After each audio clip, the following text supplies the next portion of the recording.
Hey, what's up, guys? So, we made it through week one. Barely, but we made it, right?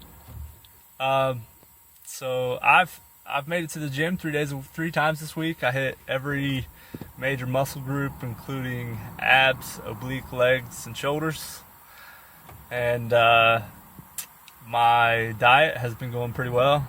I've come pretty close to my macros almost every single day. Um, I wanted to tell you guys a little bit of the stuff that I eat on in the mornings. A lot of times I'll have like 3 Bob Evans fatty ass sausage links. You know, the same shit you would eat any other breakfast. And I'll couple that with like 3 eggs and a protein shake, and that'll usually get me through until. Apparently, my phone is really fucking hot right now. Usually that'll get me through until about 11 o'clock or so, and then for lunch, I had Chipotle yesterday, and that fit in my macros. I didn't eat the tortilla because that would blow my fucking carbs out of the water. But you guys know that I do a lower carb diet and a higher fat diet, so if you're doing higher carbs, maybe you could have the tortilla. Usually, like today, I had a taco bowl for lunch with turkey burger and some brown rice and just regular taco seasoning, black beans, corn. It was fucking delicious, and some cheese. And I'm not starving. Like, sometimes around lunchtime, I'm ready to eat, of course, and right now, I'm ready for dinner. But, my spine isn't eating out my stomach isn't eating out my spine. Why do I keep saying it's gonna eat my spine out? I mean, that's. Ugh. Anyway, I'm not fucking dying. Alright. I'm feeling alright. I'm no hungrier than I normally would be by the time I'm ready to get home and eat dinner. That's because I'm eating, filling foods, and I'm not fucking chomping on rabbit food. So, I have plenty of protein and plenty of fats in me to get me through. So there was a couple mornings there where I didn't have my sausage links and eggs. So I'd have a protein shake and like 2 servings of cashews, 2 ounces of cashews. And if you don't know, like cashews and cheese, those shits will get you through a longer period of time than say pasta, just carbs. So fats will burn longer, or at least they do for me. They burn longer than carbs do. If I was to have like a bowl of cereal or some oatmeal or something like that, first of all, it would destroy my carbs for the day. I wouldn't be able to have hardly any carbs for the rest of the day. And second of all, I'm going to be starving by 10 o'clock. So usually I hit up some cashews or some cheese or something. I know cheese isn't much of a morning food, but for me, I really don't give a fuck. I'll eat pizza for breakfast. I almost broke today. My wife called me and she's like, dude, let's get some pizza. And I was like, oh, fuck yeah, I want some pizza. Order a small one so I don't get out of control. And then that reminded her, she's like, I'll bake those chicken wings that you like. It's like, all right, that's probably a way better idea. So I almost caved today, but I haven't cheated yet. So I'm already seeing results. And this is something like you have to keep in mind. I go to the gym every single week, 3 times a week. And, I'm there for almost 2.5 hours when I go. So I hit it hard all the time. I'm not doing anything different this week than what I would normally do at the gym. The only thing that I'm doing different is dieting. And the diet portion, like when I start getting into this mode of dieting, because I can't do it all the time. I call them sprints. I've done, 2 sprints to now. I've lost, what I consider to be tons of weight. And when I get into these sprints of dieting to, follow my macros, I just see results. And if you're a results-driven person, and I'm not necessarily a results-driven person, not aesthetically anyway, I go more about, like benchmarks. How much am I pressing? What are my gains as far as in the gym? I'm not, my diet doesn't really isn't driven by my results, but I do enjoy, obviously, having leaner looking bodies. So I do these sprints, and man, within the first week, every time, I am seeing results. You know, not major changes, but if you look at your body every day, you're gonna see what I'm talking about after about a week, as long as you follow your macros correctly. So that's exciting. Seeing results already, that's really cool. So yeah. I guess that kind of segues me into what I kind of wanted to talk to you guys about next. I want you to take a look at this picture I'm about to show you. Now, I took this picture in preparation for a competition that I saw on bodybuilding.com about 3 years ago when I first got into this, and it was a transformation competition, and like they had pictures of former finalists and former winners up, and they were like, these guys went from here to here, and it looked totally doable to me. Now, it may not have been doable. Looking at this picture now, they may not have been doable, but at the time I definitely thought that it was doable, and I didn't know a fucking thing about, you know, dieting and you know, nutrition and that kind of stuff. So I just went at it. I was like, all right, I'm gonna work my ass off in the gym. I'm gonna cut back, and I'm gonna cut back on what I eat, and I'm gonna play this smart. Well, it wasn't very fucking smart the way I played it, because I didn't know a fucking thing about dieting, and but cutting back on what I ate actually meant going from about 3,000 calories a day to about 1,200 calories a day, and that's being generous. I mean, I was probably down around 700 calories a day some days. And so I did that for about 2.5, 3 weeks or so, or something like that. And what do you know? I lay down on the bench. I put 135 pounds on the bench, which is a plate on each side. And I do my warm-up set. I'm warming up. So this is, you know, I've got no worries in the world. And about I'm doing 10 reps. At rep number 8, I feel it, and my shoulder just went. And I was like, oh. God, my brother had to lift the weight off me, put it back up on the bar. I got up and I shook it off a little bit. And about 10 minutes later, I'm like, all right, I'm feeling all right. Went out, I got a drink, you know, came back, and I laid back down on the bench. I got about 3 reps out, and I felt it again.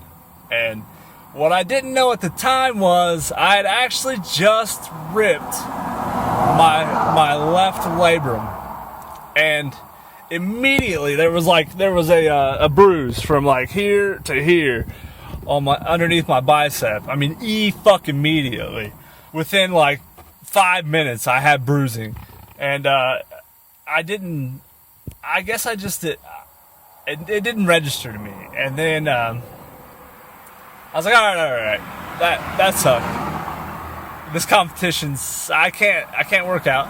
Which, looking back, you know, if that would have happened to me now, I would just go to machines, or, you know, I would make sure that I just didn't do exercises that irritated that part of my body. Like, I thought just recently, I thought I was going to have surgery to repair it, and I didn't. But if I did, then I was just going to go, you know, legs, and, you know, do basically whatever it is that I could do, but still go to the gym. But at that time, you know, I was just getting into it, and I was like, God damn it, all right, well, I'm kind of fucked now, so fuck it. And I took some time off from the gym, and yeah, it was very discouraging. And so my brother kind of had to coax me back into the gym after about 6 months. And after that time, you know, your labrum doesn't heal, right? It's cartilage, so it doesn't heal. The pain just goes away and your body adapts. It's still fucked.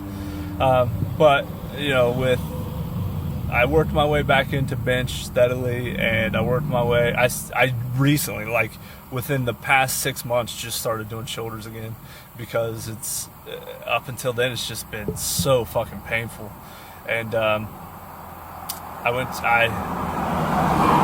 to the doctor, and I talked to the doctor about it like a year and a half later, and the doctor was like, all right, man, here's the deal. You have a 360-degree tear in your labrum, which basically means you're fucked. But you don't act fucked. I'm doing all these things and they should hurt really, really bad, and they're not hurting. And the only thing that I can come up with is that you've adapted your form so that you can tolerate weight on your body or on your shoulder in a way that, you probably shouldn't be able to, but he was like, I wouldn't do surgery until, it's so painful that it doesn't bother you anymore, because it's not something that, it's going to put you down for a while, and it's not if you can continue the way that you're continuing, then you might as well until it bothers you too much. So I'm still in the gym. This motherfucker hurts sometimes, but just recently, in fact, Wednesday, my brother and I were doing bench, and I tried to push it too hard, and I tried to go too heavy. And this was after we did reps at we did try to set personal records at 225, and I dropped the weight on my chest. I get to about right here, and I'm like, boom. And my brother and I have been lifting for such a long time. He knows it's not normal, so he immediately picked it up off my chest, and he took care of me and everything. So there was nothing dangerous about it. But regardless, I pushed it just a little too hard, and I have that. And I need to know my limits, and I do. I try to anyway. But what's important about this story is that if I had known what I know now, if I would have been able to attack that competition using macros, I probably would have had a much better chance of succeeding, and B, I would probably still have an intact shoulder, because what had happened was I had taken so much nutrition out of my diet that my muscles were so weak. All the pressure was on the joint in my muscle, because my muscles were just like, all right, fuck this, it's been 8 reps, we're done. And it ended up, putting way too much pressure on my labrum. And then my dumb ass went back and I fucking did it again, and ended up tearing it the rest of the way. So, you live, you learn. And that's why I'm doing this podcast, or this whatever the fuck this is, the series, because I want, I really, if I have an opportunity to help someone avoid the mistakes that I've made, then I hope that I can do that. So yeah, that was hard times, and I still, obviously, I still have to deal with the repercussions of my ignorance. I should have done the fucking research and learned how to attack the nutritional part of my transformation before I just cut all the shit out of my diet and started eating salads and calling it good. But I didn't. You live, you learn, like I said. This picture is from the last time that I was taking progress photos, and this is from the last progress photo that I took after my 2 years, my 2 years in the gym. And then the picture that you see now is the picture that I took Monday when I started this shindig.